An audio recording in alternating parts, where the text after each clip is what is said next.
ครับแคว้นล้านนาโบราณนะมันกว้างใหญ่ไพศาลนะครับนับตั้งแต่สุโขทัยเนี่ยไปจนถึงปู้นะครับ12ปนาเมืองจีนเมื่อนะครับ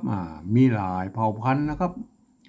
ที่เปิ้นอาศัยอยู่ในแคว้นนี้นะครับสมัยนั้นนะครับอย่างเช่นไตยวนไตลั่วไตลื้อไตเขินไตยองนะครับสี่ห้าเผ่าพันธุ์หลักๆนะครับเปิ้นใจภาษาเดียวกันนะครับหมู่นี้นะครับภาษาเขียนนะภาษาเขียนเดียวกันนะครับก็คืออักขระล้านนานะครับก็สำเนียงการนั้นมันก็อาจจะพิเพี้ยนกันไปนิดๆนะแต่ฟังกันรู้เรื่องอยู่นะครับเห็นไหมก็ทีนี้มันถึงสมัยมาเดียวนะครับมัน10 รุ่นรุ่นเช้าอย่างแล้วก็มันปลายๆแล้วมันโหกกันไปหมดแล้วมาเดียวนี้ครับมันโหกไปหมดแล้วมาเดียวนี้มันจะอย่างว่านะครับผสมผสานกันไปนะครับกระแจกกระจายกันไปอยู่เป็นป๊อกนะครับอันภาษาละนานั่นแหละบางทีเฮาก็หัน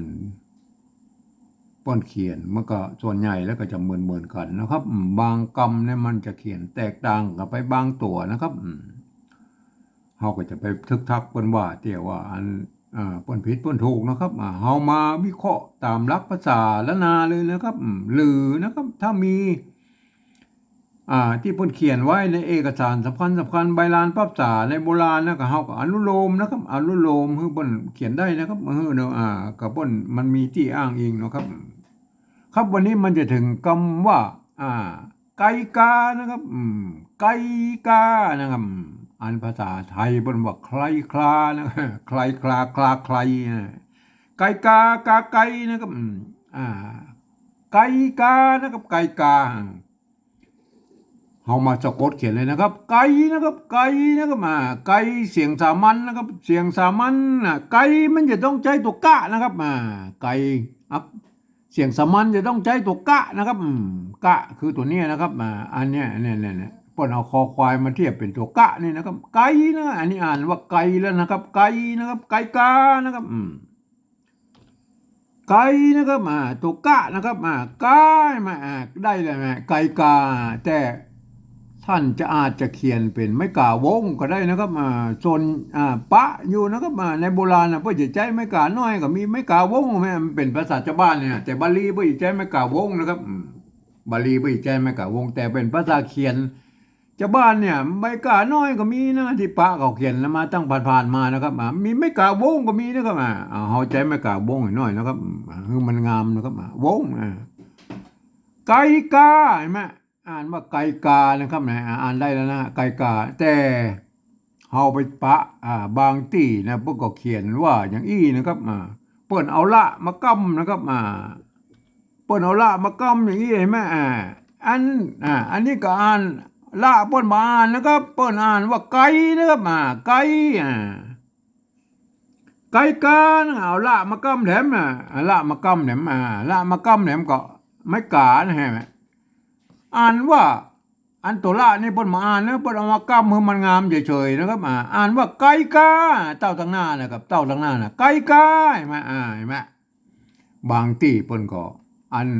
เอาละน้อยเนี่ยมาเป็นห่างละก็ยังมีนะครับเห็นไหมอ่านเปิ้นก็เขียนเยอะเปิ้นจะเอางามของเปิ้นนะครับเปิ้นบ่สนใจหลักการที่เปิ้นกำหนดมาใหม่ในปัจจุบันแล้วนะฮะเปิ้นก็เอาเป็นห่างละอย่างนี้นะฮะอย่างนี้นะครับครับ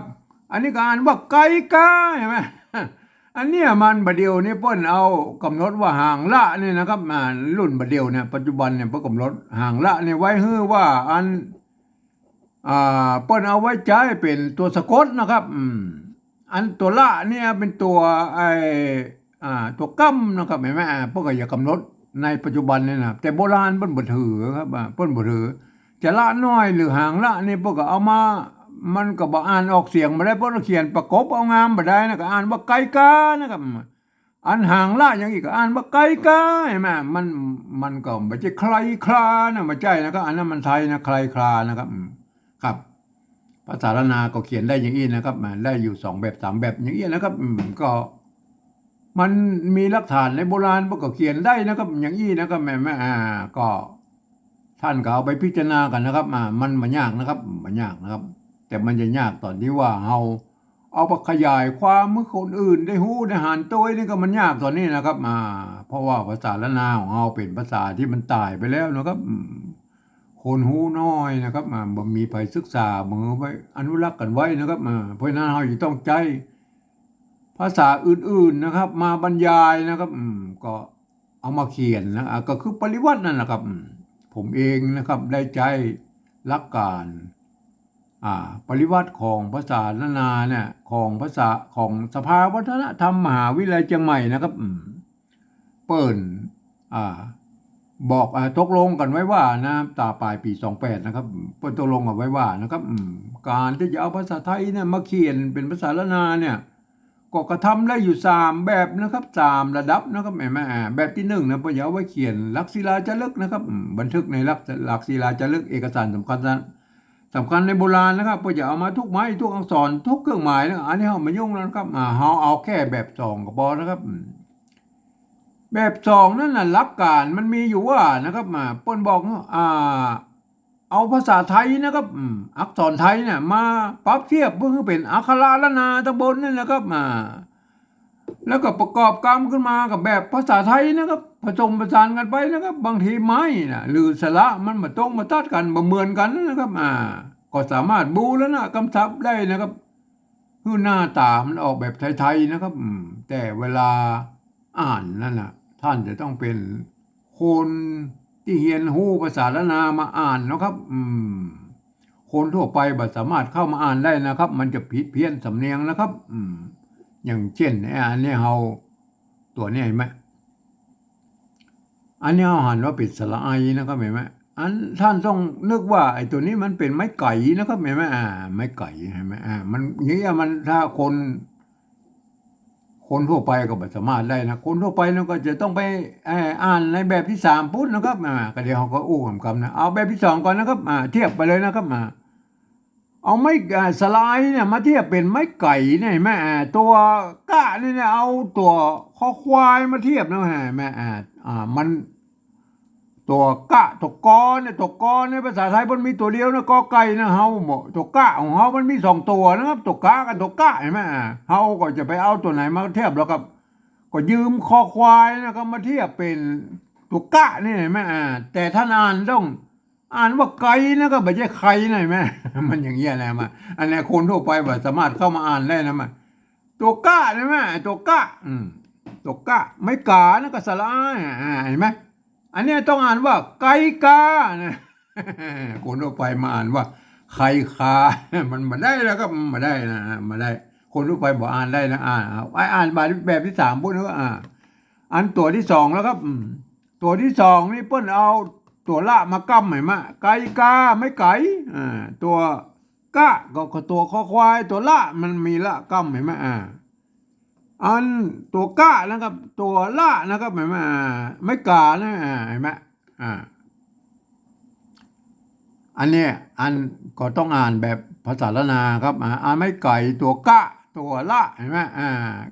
ตัวกะตัวละไม่กาใช่ไหมอ่านว่าไก่กานะไม่ใช่ใครคลานะไม่ใช่นะครับอ่านว่าไก่กาเต้าตั้งหน้าเนี่ยนะครับ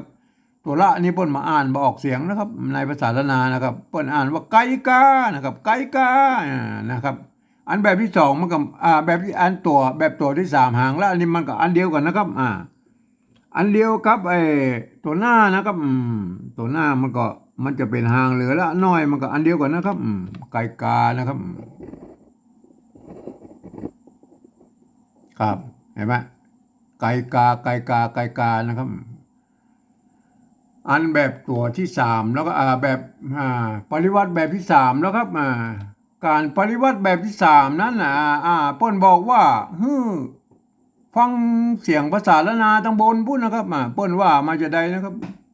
เปล่งเสียงไม่ได้มาจะได้นะครับก็เอาภาษาไทยนะครับเขียนสะกดเขียนไปจะนั้นนะครับเฮามาฟังเลยนะครับฟังเปิ้นว่าไก่กา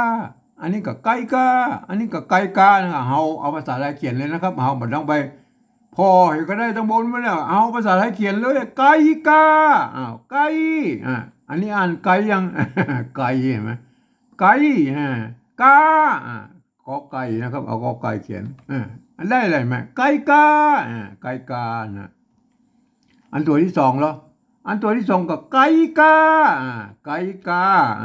เห็นไหมอันนี้ก็ไก่กาเลยไหมตัวที่สามแล้วครับตัวที่สามไก่กาไก่กาอันนี้ก็ไก่กาแล้วเห็นไหมไก่กาไก่กาไก่กาเห็นไหมอันนี้แบบที่สามเนี่ยมันก็ต้องเขียนอย่างอีมดนะครับเห็นไหมจะมาแบบลายใดกับหมูอะไรก็มันก็เขียนเรียกไก่กาไก่กาเห็นไหม อันแบบที่สองนั่นท่านจะต้องเป็นคนที่เรียนรู้ภาษาละนามาอ่านนะครับต้องอ่านแบบภาษาละนานะครับไม่ไก่นะครับตัวกะนะครับอันนี้ไม่กานะครับเห็นไหมตัวละนะครับเห็นไหมอ่านว่าไก่กานะตัวที่สองก็อ่านว่าไก่กานะออกเสียงละนะครับ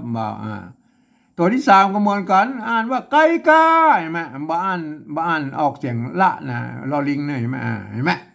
มันก็เป็นอย่างนี้นะภาษาละนาอัน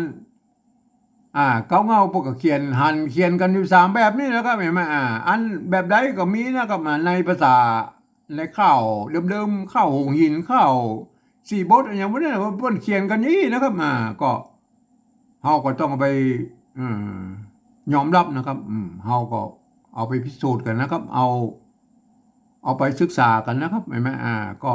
วิธีการเขียนตั้งแต่โบราณเป็นมาก็มีจะเอี้ยนะครับ